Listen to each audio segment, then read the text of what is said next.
Yo, check out my website, www.theclowntimes.net. That's clown spelled with K as you see here. As you see, here are my rants here. I'll be more and more regular in posting rants in the future. You see what I have going on here.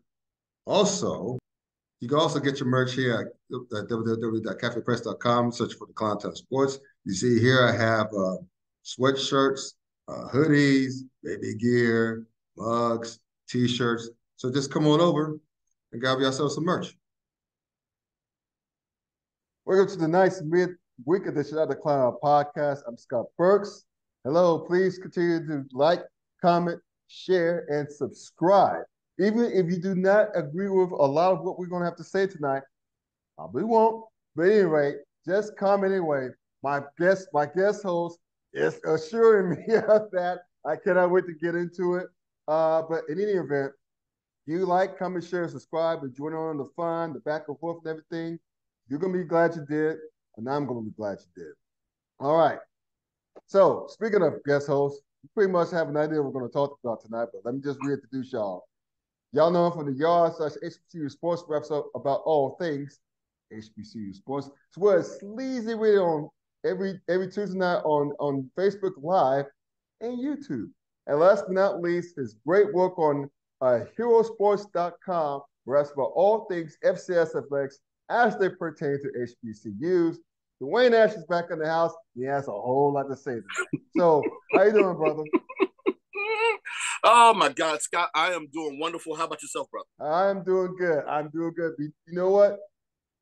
You already know why you're here. The people already know why you're here. So let's just get to it, man. HBCU action. Week 2 was this past weekend.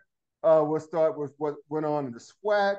There were a lot of out of conference games, notably LSU, Steamroller Grambling, which, come on now, right? And Toledo, which expected a little bit was Toledo Steamroller Texas Southern, but that's neither here nor there. Bethune Cookman beating Savannah State. Miles College with the upset over Alabama State. That has to be disconcerting for one coach, Eddie Robinson Jr. Let me give a quick shout out to 2 schools. Alabama A&M for beating Lane, albeit from a D2 ranks, but that's okay. Jackson State bounced back and spanking Southern was a Yep. rematch of last year's conference championship game. Mm-hmm. And I don't believe in more victories per se, but FAMU had a chance to win at South Florida. And they were very impressive, even in a losing effort, lost 38-24. Musa, quarterback, threw for 374 yards. Unfortunately, that was accompanied with 3 picks that hurt them. But still, they represented well. But all that being said, what were the biggest takeaways outside? Well, not outside, but what are the biggest takeaways from week 2 in the SWAC? And I'm guessing Alabama State losing to Miles College may be one of the best. That was most definitely, in my opinion, the biggest. But you talked about all of the games. So if I'm doing a hierarchy tree, Yeah, on what the biggest takeaways for the week was, number 3, I'm doing top 3. okay. Number 3 would be Florida A&M. Yeah, how about I do that, right? Number Yeah. 3 would be, of course, Florida A&M and how they looked against South Florida. Right. That game was relatively tight towards the end. I think they were down a touch when the Bulls actually put it away late in the fourth quarter. Would have been wonderful for them to come away with that dub, but they actually played valiantly even with the mistakes by Musa. Number 2 would be Jackson State's win over Southern. They get right back on track. They still seem to be trying to get that quarterback situation completely right there at Jackson, but they're looking good. Even with that win and what was, like you said, a rematch of last year's SWAC championship game. And number 1, most definitely, is Miles' dub over Alabama State. The Hornets actually went into, I think, the second half with a lead, and Miles was able to chip back in and come back and win. That was crazy. You go from 17-7 lead to a 21-17 defeat, giving up 14 points in the fourth quarter. That is just wild as hell. Yeah. And I thought that Miles was good. I also thought that Alabama State would compete for the division with Right. Florida A&M this year. Right. It's crazy. Yeah. But again, any given Saturday, right? So the Yeah, man. Hornets still have time to turn things around and be competitive within their division and within their conference. But if Saturday was any indication of what we're going to expect from the Hornets for the rest of the season, That has to take you have to think of confidence because the strongest organ, the strongest muscle organ in your body is your brain, right? mm-hmm. Was in between the ears. So taking the talented team like Alabama State, who we all thought, to your point, would compete for the East Division championship. That's a hurt. Yeah. That's a really hurt to lose to a D2 school. And if I'm not mistaken, it's Miles in Alabama or Tennessee? Miles is in Alabama. So yeah, they lost to an in-state rival, most definitely. Yeah. They were most definitely coming in to get that win, to show out against their in-state rival, most definitely. You know, they say it often between the SWAC and the SEAC that divisions don't matter, and we've seen it quite often between, take your pick, Miles and Tuskegee, especially against Alabama State, sometimes, Arkansas Pine Bluff, and a couple of other programs within the conference too, that they just seem to compete well against. I know that a lot of these guys, especially if they're from the same state, have played against one another. They know each other. They know each other's tendencies, and they most definitely want to go ahead and have those bragging rights until the next time they meet. But it's crazy. Hey, you know what that reminds me of? What's that? That reminds me, albeit this is toward a different level, they're on the same FBS level, technically. It reminds me of when Appalachian State plays Carolina. That's Appalachian State Super Bowl, right? Yeah. And so when they play Carolina, it doesn't matter what's at stake. They played them tough to the point where I don't know if Mac Brown said this tongue in cheekly or not. They pulled out a double overtime win over App State this past Saturday. That he's glad not to have to play him again. The funny thing is, he coached there too. But the point is, I'm trying to make it similar to East Carolina, NC State, is that they get up, those group of 5 schools in state get up to play their big brethren, if you will, in the Power 5 on the Power 5 level. Because the group of 5 have everything to win. They have nothing to lose because that's the Super Bowl, because they look at those schools of players, as young men, and think, well, we were good enough to play for their schools. You know what I mean? So I think there's a lot of that going on with Miles and Alabama State and Ski with Alabama A&M. I think it's the whole conglomerate. Oh, it's most definitely that. That's the vibe I'm getting. Oh yeah, and if you're referring to schools that are within the same state, or like we saw with Bowie State beating Delaware State earlier this year in the same region, where of course these coaches are recruiting for talent within that region, that's bragging rights. Most definitely, especially within the fan bases as well, where in some cases you may end up having a house divided. Right. So not only is it important to the institutions and to the programs themselves, it's equally as important to the fans and alumnus. Yeah, which makes for funny times, especially HBCU ranks. We know how petty those rivalries get, so that's just it's kind of similar to when Seven Stages play A&T every year. That's what, growing up in the triad, that's what reminded me of that too, because they both have big, sizable fan bases, especially in that part of the state. Yeah. So it's pretty funny to watch, but yeah, that's what it reminded me of, a lot of that.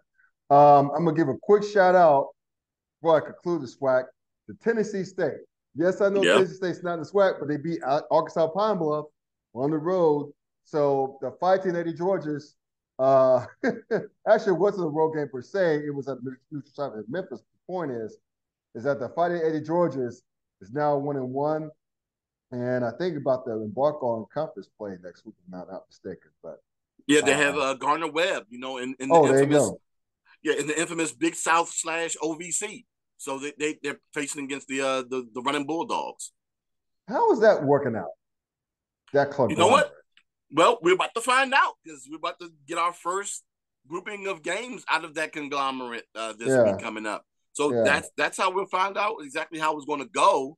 But it's interesting, of course, because you have a lot of these schools that are in North Carolina. Mm-hmm. Trying to remember what makes up the OVC now. My God, because you had such a mass exodus, I don't fully remember everybody that's in in South Carolina, if I remember correctly, because I believe Charleston Southern is still in the Big South, and then of course in the OVC you got a lot of those Tennessee schools and in that region as well, and how that overlaps. Tennessee Tech. So yeah, it's going to be a very interesting mashup of programs that traditionally don't face each other. Yeah. True that. All right, let's move to the MEAC real quick. Mm-hmm. The conference that's near and dear to our hearts. Lots of out of conference games similar to the SWAC, and as the case with the smaller SCS programs, they have to take these money games. So you got Delaware State losing big at Army, South Carolina State losing big at Georgia Tech. Just Coach Buddy Pugh, this is having a rough go on this Swan song at South Carolina State, but that's not a here nor there, bro. How about Morgan State? Shout out to them hanging in with Akron, losing by only 3 points on the touchdown late in the fourth quarter. The Akron scored to give them the dub. Norfolk State beating Hampton. Score one for the for the non-defectors to the PWIs, which we'll touch upon more in a moment. Howard B. Morehouse College and North Carolina Central. Yeah, those guys beating our beloved Aggies. Bad. 30-16 at Truist Stadium at home. And a certain coach had a lot to say, but let's go. We'll touch on that in a moment. Let's focus on what stood out to you in the MEAC as far as what happened this past week, out of conference or otherwise. In conference or otherwise. Yeah, I'm gonna be realistic. This one's gonna be a little bit longer than the SWAC. Okay. Because I want to touch on just about every MEAC school that competed this past weekend, with the exception of Dell State. They just got mollywopped. It is what it is. Yeah. Now, yes, so did South Carolina State. But, you talk about the slow start that Buddy Pugh was on. I believe he's currently 0-3 right now. I actually talked to him about this past week. Something that I don't think a lot of people knew, dating back to 2016, Buddy Pugh and South Carolina State is a combined 5-20 since 2016 in August and September. So he's just, in the past 7 years, has come off with these slow starts. And of course, it's most definitely with scheduling, because that's mainly out of conference games. Right. So I talked to him about that, and he basically said that, that's something that you most definitely don't want to do. Is start that slow, but they seem to have always turned it around in October and November. With most recently what they did in 2021 when they ended up going to the Celebration Bowl and winning it all. So this isn't new for Buddy, and having the ability to turn his program around during conference play is also not new to him. The question is, will he be able to do it? Because this program, as of right now, does not look like they have it just yet. So we still have to wait and see whether or not they'll be able to turn it around. Of course, with their new OC and new defensive coordinator as well. Number 4 on that list would be Howard's drubbing of Morehouse. Yeah. They scored on 9 straight drives and 10 out of their first 11 drives. Well, But again, they've been having issues with special teams. They had an issue with special teams in their close loss to Eastern Michigan. They had a extra point blocked in return for 2 points against Morehouse, and a kickoff return again in that game too. But that offense behind quarterback Williams and that running back by committee that they got is chugging along. My God, they look tough. Watch out, Norfolk State. Not Norfolk State. I'm sorry. Watch out, North Carolina Central. And speaking of Norfolk State, that's number 3 on my list. That big upset over, and I say upset because they lost to Virginia State. You talk about these FCS programs that have been losing to D2 programs. That's what happened with Norfolk last year. Well, in week 1, losing to Virginia State, and then turning around and beating, Hampton in the Battle of the Bay. So that Hampton Howard game this Saturday is going to be interesting. Number 2 on that list, of course, is North Carolina Central beating A&T handily, and it's a game that I expected to go that way. Before you go into that, I know you're going to go into that more. Actually, go ahead. I was thinking of something else. Go ahead. Sorry, I didn't mean to interrupt the flow. Oh, no, don't worry about it. But yeah, so that game they handled A&T handily at home. And here's a fun fact for you, Scott. Uh-oh. It's been 50 years since North Carolina Central has swept both North Carolina A&T and Winston-Salem State in consecutive seasons. So that means they beat both of them last year and this year. That's the first time that's happened in 50 years for that program. So last time they did it was 1972, 1973. So they did something that they had ever since. So yeah, that streak is older than us. Mm-hmm. Well, it's borderline you. Technically, it probably happened before you were born, like right before you were born. Okay. Because I know you're an October baby. So it might have happened right before you were born. September. Late September. I forget about that. Very late September. Yeah, you're late September. Yeah, that's right. So I don't know. You might be right around that time that the second win happened. You could have been.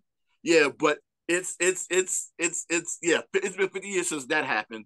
And then number 1 on my list is Morgan's close loss to Akron. My God, they had the lead in the last minute. All you had to do was run the clock out. And I don't know if you watched the game or not, but I know everyone who did had a simultaneous yell of anguish because of that late fumble that was led to a scoop and score that led to Akron winning the game. If you would have seen the faces of the fans in that game, because Morgan was looking to do something they haven't done in a long time, which was start a season 2-0. Yeah, that was a big win for them too. Yeah, and doing it in back-to-back weeks where they beat a ranked opponent one week and then beating an FBS opponent the second week, that would have been super huge for them. But it's still something that the rest of the MEAC, they're most definitely taking notice. So that means they most definitely have to be prepped when they face the Bears this upcoming season. So a team that I thought would have been like the 3rd or 4th best team in a very competitive MEAC could potentially be a threat to be the front runners now, in my opinion. And they have a great out-of-conference schedule in the FCS because in addition to beating Richmond at Richmond, they got Townsend, Albany, Yale, and Stony Brook. Yeah, that's tough. If they look, I mean, wins do a lot for one psyche. I think the win at Richmond has given them a lot of confidence for them to compete at Akron, for them to lose on the scoop and score, and a stupid ass turnover tire. Yeah. That's just stupid. But anyway, people are just trying to outdo the turnover chain by Miami. But at any rate, that's not here nor there. That's what happens. That's what happens when Goodyear's in your city. Yeah, you get the turnover tire. There you go. But anyway, the point is that you gotta love Richmond. You gotta love Morgan State's start. Mm-hmm. Now, I tell you what, if they were to have hung on to that win in Akron and not call for that late fumble, scoop and score, they possibly would have been ranked. They should have been ranked after beating Richmond. Yeah, that's just odd to me that they weren't ranked. You beat the number 16 team in the nation at their place. At their place. Handle it. Well, I shouldn't say handle it because, it was a close game for the most part. I was actually there for that game. Mm-hmm. That game was close. And then for them to do what they did in the fourth quarter was amazing. Because they were actually down in the beginning of the fourth quarter. And, they were that defense. I like to call it Baltimore ball, where you have a staunch defense and you're able to run the ball effectively and make your pass plays when you need to. Mm-hmm. They're doing it in HB more over there at Morgan. And, dude, it could be a situation where we have a three-way tie in the conference if teams don't watch themselves. Yeah. That's interesting. Very interesting. I'm going to touch on them some more in a little bit, but I'm going to give a quick shout out to my sponsor, BetUS.com. So listen up, sports bettors. Your favorite sportsbook, BetUS.com, is back for our 30th year of NFL action. With the industry's biggest sign-up bonus up to 200%, BetUS offers our members the opportunity to cash in on all of your favorite sports, including NFL, UFC, and MLB. If you're looking for live in-game betting, incredible odds with daily odds, boosters, props, and parlays, got them. How about fast payouts and exceptional one-on-one customer service? We got that too. So log into BETUS.com or call 800-792-3887. That's 800-79-BET-US. You can use the promo code TKT for the Klown Times as well. BetUS.com, where the game begins. All right, man. Circling back to Morgan State right quick, man, before we get into our thoughts on the Aggie Eagle Classic, take whatever the hell it is. Yeah, Morgan State, man, they look good. Even the Scoop and Score lost at Akron. They look pretty damn good. Yeah, and I'll say this. One of the phrases that I hate the most, and I know hate is a strong word, but I hate it because it's not necessarily always true. Actually, It's never always true, and it's not just the only thing, but I'll get to that in a moment. That phrase is defense wins championships. Right. I love to come back and say, yes, defense wins championships, and so does offense. It's very rare that a great defense alone will win you a championship. You're going to have to score points in order to win a championship. Now, you just happen to have a staunch defense that's stopping teams from scoring, and then your defense scores points too. Mm-hmm. Again, an anomaly that doesn't happen often. But when it does, for those like myself that likes defense ball, it's kind of fun to watch. I mean, I don't mind a slugfest every now and again, but we all love to see points put up on the board. Stop playing. Right. And a lot of your great NFL teams and a lot of your great college teams that have had great defenses have also had pretty good, if not great, offenses too. But in the case of Morgan, when you have a running back by committee, they have a situation where they got at least they have two main guys that run the ball. And I believe his last name is the sophomore Johnson and the transfer J.J. Davis out of Norfolk State. But they also have a couple of other guys in that running back rotation. And now they have a third guy, Deuce Taylor, added to this quarterback rotation that they got going on. So they have a very crowded backfield by committee that's going on, but it's enough with that defense that they have to be as good as they are right now. Will it be sustainable? I would love to see it. But I'm just intrigued to see how this is going to continue to work and whether or not it works within the confines of MEAC conference play. Because if it does, oof. Yeah. All right, man. Y'all talk about the Aggie Eagle Classic. To quote Buddy Pugh, do I have to? Yeah. Unfortunately, we do. I guess we do, 16, man. 30-16. That includes if you take out the long kickoff return by Tremont Cook, it'd be 30-9. But you know what? My prediction for that game, 30-10. Oh shit, you were pretty damn close. Nostradamus knows. Not related to knows. And no relation to Negrodamus, but that's not here nor there. That's my cousin. Yes, first cousin, last removed. Yeah, man. I mean, everything looked bad for us that game. Our passing yards was putrid, 51 yards. Really? We were outgained by over 100 yards, over 150, almost 150 yards. Mm-hmm.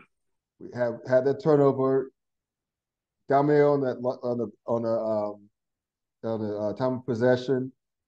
Obviously, have less first downs. We barely had over 10.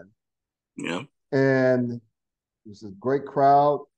And speaking of the crowd, we'll get to that in a moment. But is it really this bad? We're 0-2 to start the season. Lose to an arch rival at home who's very good in Central. Props to them. They're about to go to Pasadena to play UCLA in the Rose Bowl next week. But dude, I have no words. I don't have anything to say, man. I mean, it's just putrid. You show up like that against an arch rival at home? Yeah. They haven't beat T at home since 2015. And then with that other stat that I gave you about 50 years sweeping A&T and Winston, yes, it's bad. Now, I didn't get a chance to watch the game. Okay. But I've saw the complaints in chat groups and text messages and social media everywhere, right? Right. And then, of course, if you look at the stats, who's dead last in passing in the nation right now? With under 70 yards passing total in 2 games. Why? To your point, Why, right? Right. Yeah. And then, from my understanding, the defensive line was being bullied around by Central's offensive line, and they seemed to do whatever they wanted to do. And outside of, again, big special teams play, and you got quality rushing from the running back there at A&T. It just did not look well for A&T at all. And based upon what I saw against UAB, I kind of had that feeling. This feels very reminiscent to the way that they started last year. Yeah. And don't get me wrong, last year I was like, the sky is falling, but they were able to turn around, I think, in week 3, week 4. Actually, it was week 3 against South Carolina State. So, again, I had those similar feelings. I feel like the sky is falling. And for those who don't know, it seems to be a bad week in East Greensboro because the Summit Avenue Mrs. Winters is closing on Friday. That's wild, man. That's so wild. I mean, it's so hard to say goodbye to yesterday. But with that said, this is the game. What's that? With their bad service, too. Hey, man, but they held me down for under $5. Hell, a lot was down. Right, exactly. Right. So this is the week, in my opinion. If A&T can't turn it around against Elon, their new in-state in-conference rival, if they can't do it now, my question is when? Yeah, that's just and wouldn't it be messed up? We drop 2 games to our traditionally biggest and now begin to be our big rival. Mm-hmm. First in Central and next with Elon University. Mm-hmm. That'd be terrible. Yeah, it would. And then I think we play Campbell this year, right? We sure do. God. Later on in the season. God. Yeah. This is a 3 in-state opponents. Okay. I'm trying not to think it to the universe, but that's a possibility. We all know it. But what the painful part about this, most painful part, and the most hilarious part, depending on how you take it, it's that press conference. My Central's coach just rubbing salt into that room, man. But I know you have some thoughts on it. So I'm just going to sit back, drink my water, because I thought about you when he was throwing shade at our beloved Aggies. And you know, I hate to say it, but hey, the victor goes to spoils. He can say what the fuck he wants. You can, right? But I'm gonna need you to do me a favor real quick. Okay. Do you have his quote in front of you? I can get it right quick, but you can like pontificate on Oh, most definitely. So as you're pulling this up, Yeah. I'm gonna go ahead and make this about me for a little bit here, right? Okay. So not this past Monday. So every week, the MEAC, the SWAC, and I believe A&T and Tennessee State have their weekly press conferences for their coaches. Right. Leading up to the Aggie Eagle Classic, of course, I asked Coach Trey Oliver about the upcoming matchup and his feelings on the fact that the majority of A&T's coaching staff has no connection to the game. Of course, he was not concerned. After that, normally what I do is after I ask a coach a question, I say thank you. I'm very gracious that they share their time with us, and I also say good luck with your game this coming week. Yeah. I didn't say that to Coach Oliver. I said, have a good game. As an Aggie, I can't wish you good luck. I'll just say good game. Yeah. He didn't seem to like that for the moment. So I'm not saying that some of that was okay. That's just me being, arrogant and narcissistic, saying that was a jab at me and his comments. But no, he most definitely is an alum of Central. Right. He's a former player, right, and he is now the head coach there. And he just beat his main rival in back-to-back years. Yes, he's going to talk that talk, and he's going to walk that walk. And he made sure to make comments about not only the culture of some of the comments in the culture of that game, but of course the culture of the conference that now houses both North Carolina A&T and Hampton.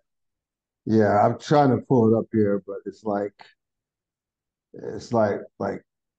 Google is acting like a needle in a haystack right now. But if you know the quote, then you can go ahead and talk about it. I wish I had the quote in front of me, but I'm just trying to find it. I'm going to paraphrase him. Okay, go ahead. And I was hoping that you can have the exact. Well, wait a minute. Ooh, is this it? Make sure I got this on. Because wait a minute now. You just had closed caption up. What you doing?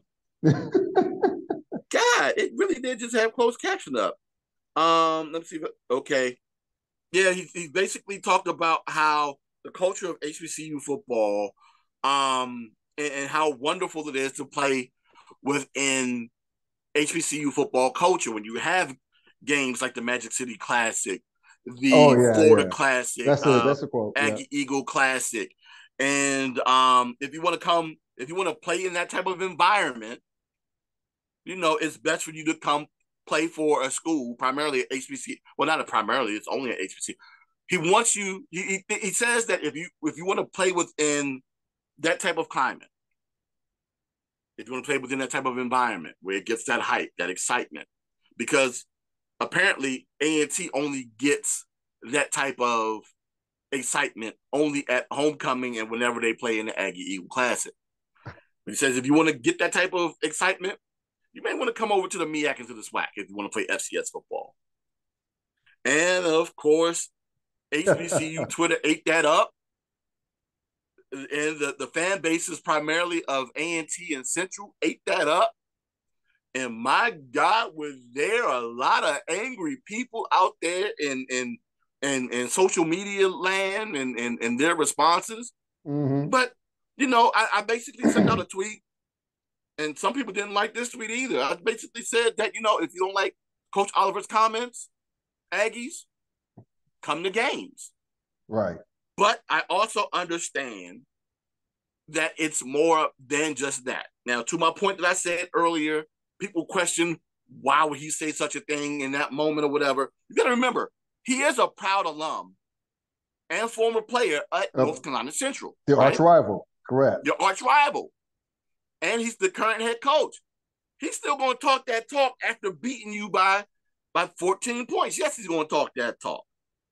But to his point, A&T's, well, to not to his point, but you talk about attendance and A&T. A&T's non-homecoming attendance, average attendance in 2022 was 11,037, which was larger than every MEAC stadium capacity not named North Carolina Central or South Carolina State. Mm-hmm. So that's number one. God, that's not where I was going with that. Where's the other part to that too? Yeah. And that number I was telling you of just a little bit over 11,000 is more than every FCS HBCU not named Florida A&M, Alcorn, Alabama State, Southern, and JSU in 2022. So that means that number was very respectable in amongst the HBCU ranks. But that's not just it. That number of just over 11,000 would have ranked 18th in the nation last year in the FCS level of the 130 schools that play on that level. And that's just the non-homecoming attendance alone. But he's not necessarily attacking the attendance there. And that's the one thing everyone is focused on, right?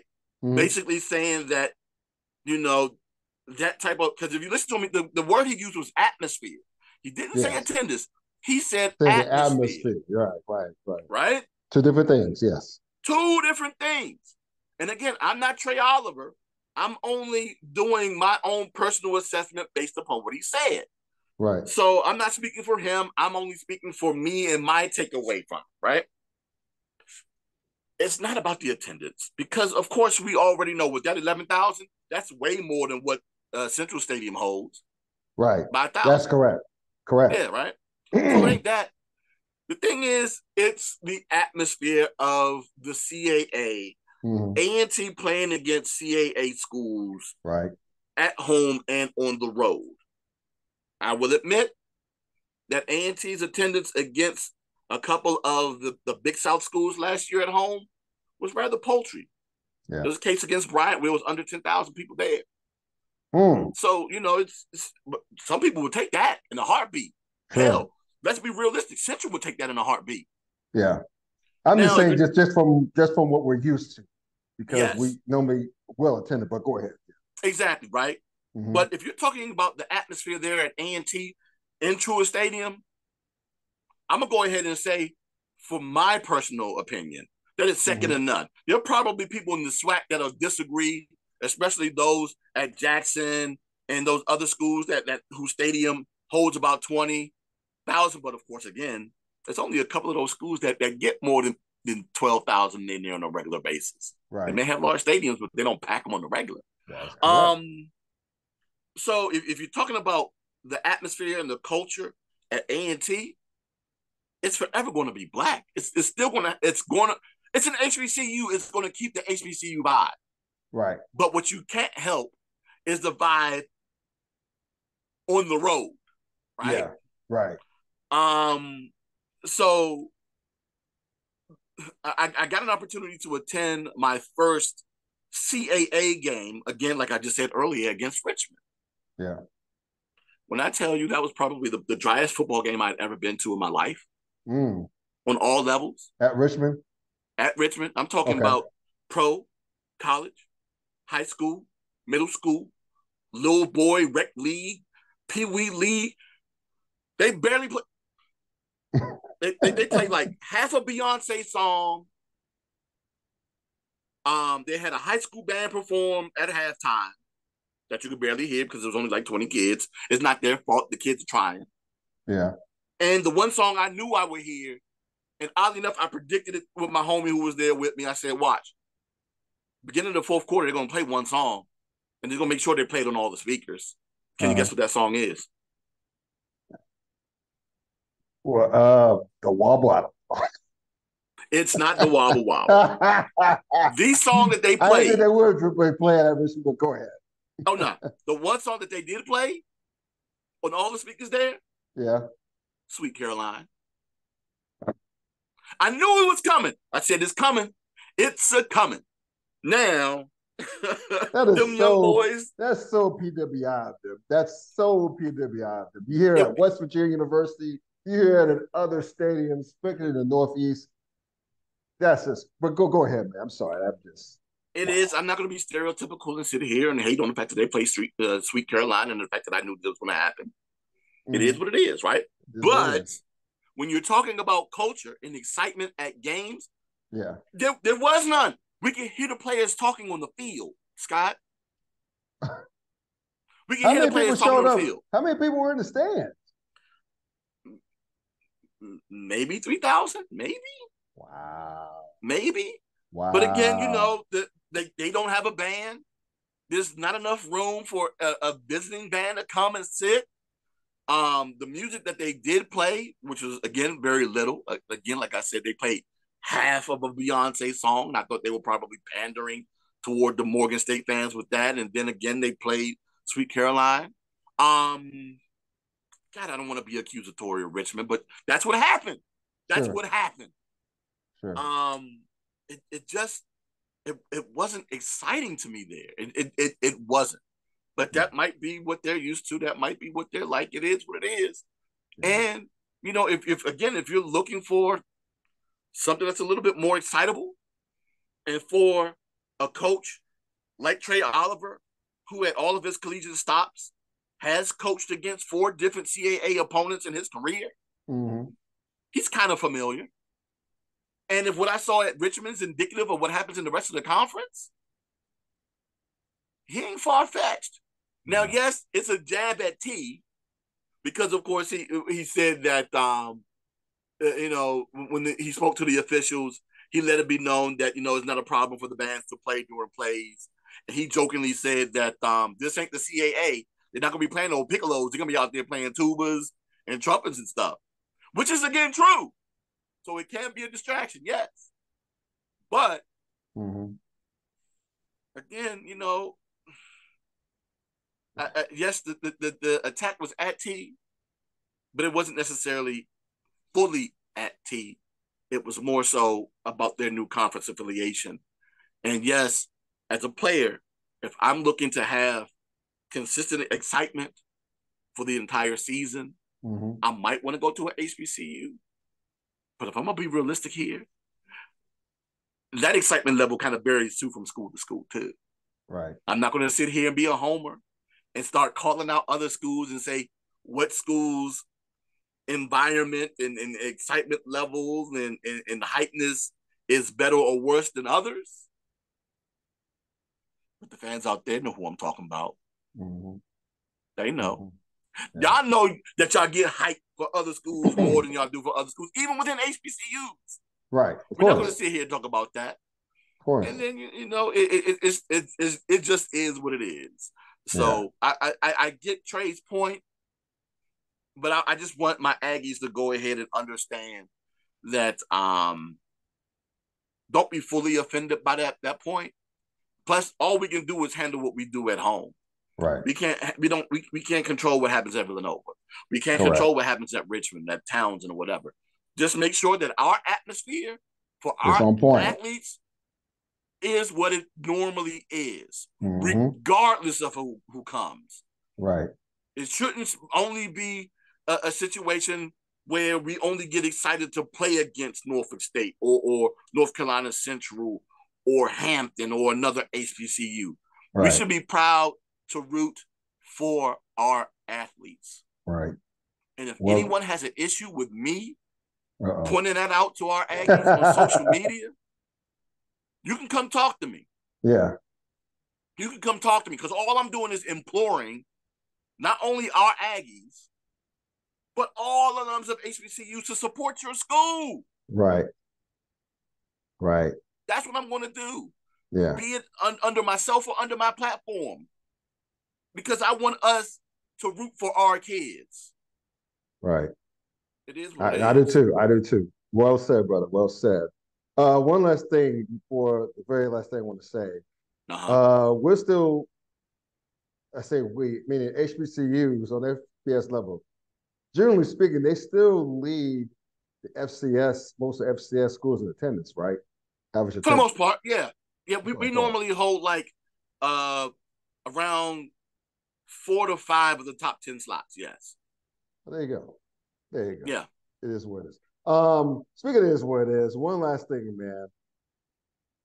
How sad are you that Aaron Rodgers went down with soft tissue injury in his Achilles on the 4th play of the game?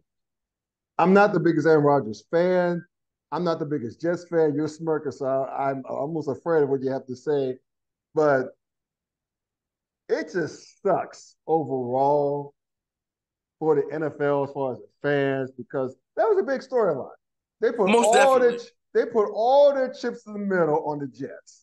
They have how many national televised games this year? We just saw one just the other night. So we're going to be seeing the eternal, the immortal, if you will, Zach Wilson, former number one pick, second overall, only 2 years ago. We're going to see his ass in action instead of Aaron Bleeper Rodgers. Yeah.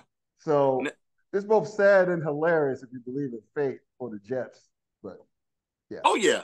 Now, you are asking me, but on a scale of 1 to 5, my disappointment level is about a 1.52, and that's primarily because it's about 1.5 to 2.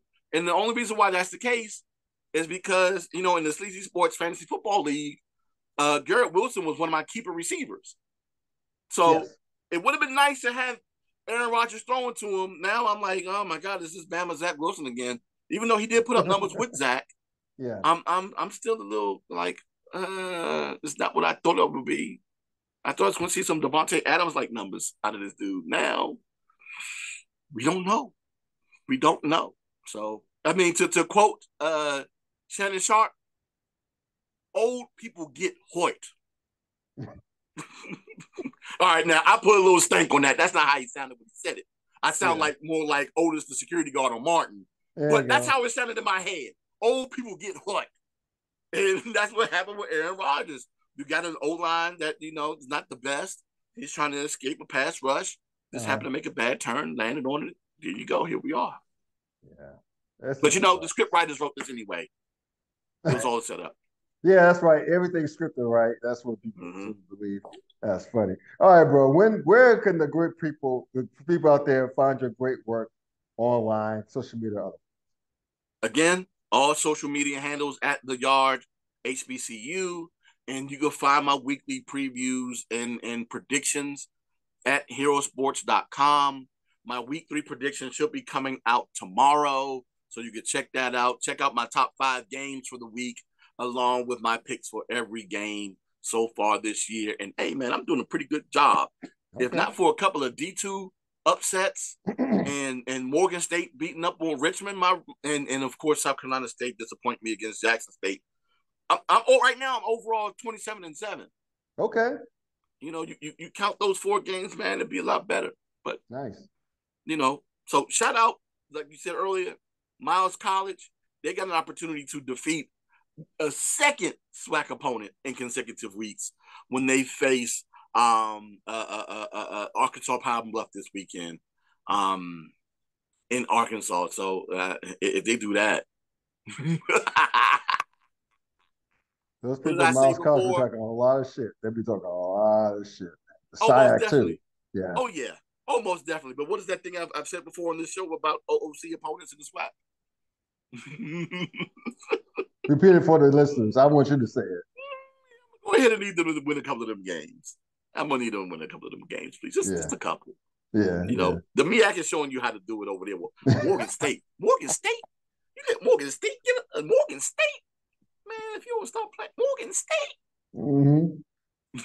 But shout out to my man, Coach Wilson, man, over there, man. Hope to see him this weekend on the sidelines up there in Baltimore. Hopefully getting a win over there. In city rival towns, and it's going to be like The Wire. You got East versus West Baltimore. There you go. Battle of Greater Baltimore. There you go. Marlo Stansfeld versus Avon Barksdale in the crew. Prop Joe is somewhere lurking. Shout out to Prop Joe. Shout out to The Wire too, man. But anyway, check Dwayne's workout, please. It's great work. You'd be missing out if you don't check him out. Also, you see on his backdrop, HBCU.com, herosports.com, Sleazy Radio, Tuesday night, Facebook Live, and YouTube. Please continue to like, comment, share, subscribe to my YouTube channel. Okay. Shout out to all that. And also shout out to the Braves for winning another NL East championship. I need for y'all to translate that into another World Series title. You're starting to do it. You did it a couple seasons ago, but yeah. So there you go. All right, y'all. It's kind of hard for me to celebrate my Braves wearing this Nats hat right here. Yeah, I know. I'm like, I'm repping the city right now. But yeah, the Braves fan in me is most definitely highly excited about what just happened. Yes. There you go. Shout out to the Atlanta Braves, man. Great organization. All right. Y'all take care. Have a great weekend. Enjoy this weekend of college football, HBCU, PWI, or otherwise. Take care. Peace.